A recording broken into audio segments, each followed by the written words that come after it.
بسم الله الرحمن الرحيم. My name is Zahira. I am 52 years old and I've been a Muslim for 20 years. I am British, been in England since year zero for myself.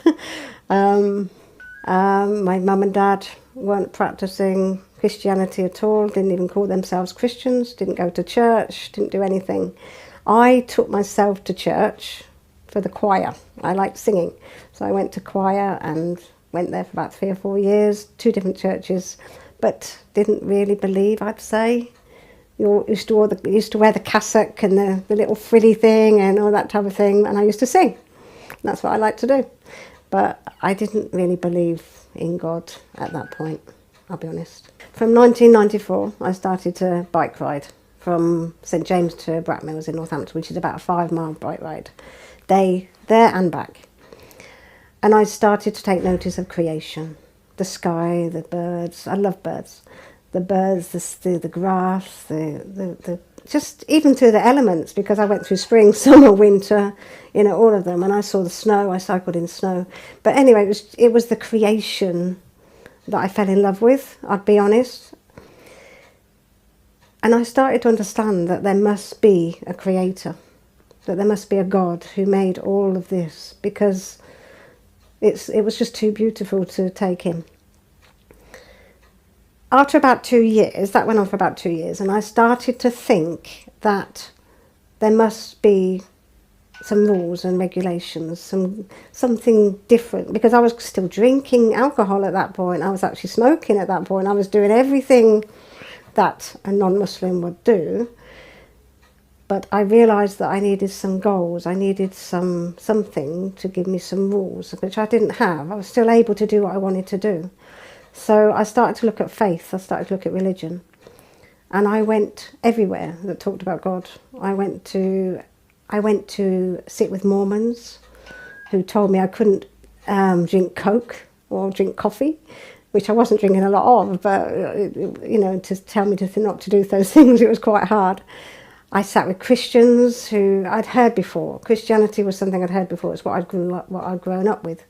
I sat with I went to Jehovah's Witness meetings where I felt very strange. I felt very unaccepted. I don't know why. I just felt it wasn't the place for me. I read a lot of books. The Jehovah's Witness gave me a book called Search, and I've still got it. And it's got every faith, even faiths I've never even heard of, in that book. And I read the whole book. When I came to Islam, I stopped.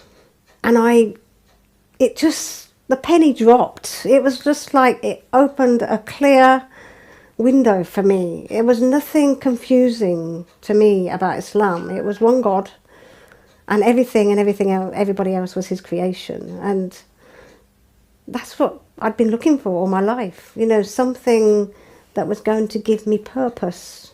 That was it, really. I started to talk to Muslims. I spoke to a couple in London who I actually took my Shahada with. They gave me more books, more tapes. I started to listen, I started to read. And I listened to a tape by Sheikh Khalid Yassin called The Purpose of Life. I was in tears when I listened to it. I was actually travelling at the time. I used to do a lot of travelling, go on coaches and put my headphones on and things like that. I came home that day and I rang the people up that gave me this tape, and I wanted to take my Shahada there and then. I took my Shahada, I cried like a baby. It was as if I'd gone home for the first time in my life. It was unbelievable, the feeling I had. I can't explain that feeling, but it was just a feeling that I knew that I was with God for the first time in my life, and I was 32.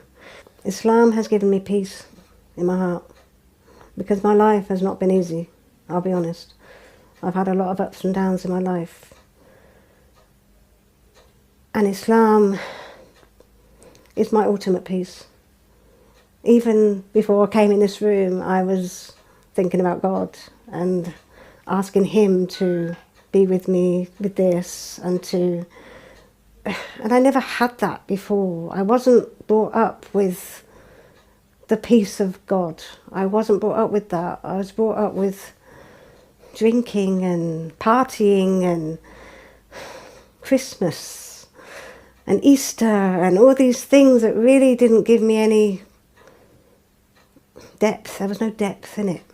But now I know God, and I know that God hopefully loves me, and still have a feeling, it's just me, so it's just me because of my life, that I feel as though God, you know, he's there, but I have to work hard for his love. I have to work hard. But I'm devout, 100% devout to him, and I hope that, you know, he's happy with me. After accepting Islam, I developed patience. I used to be so impatient. I like things done now. When I became a Muslim, I read a lot about how patience was such an important part of your characteristics, and I developed it. I've got 5 children, and I'm a single mother, so I had to develop patience. It was something I needed to develop, and I couldn't have done it without God. I could not have done it without God, because every day I've said and still say, please help me to become a good mother, help me to be a good mother, help me to be a good Muslim, help me to be a good person, help me to be a good friend, help me to be a good sister, help me to be a good chair of the group, help me to be everything that I need to be, help me to be the best I can be in this life. And he helps me.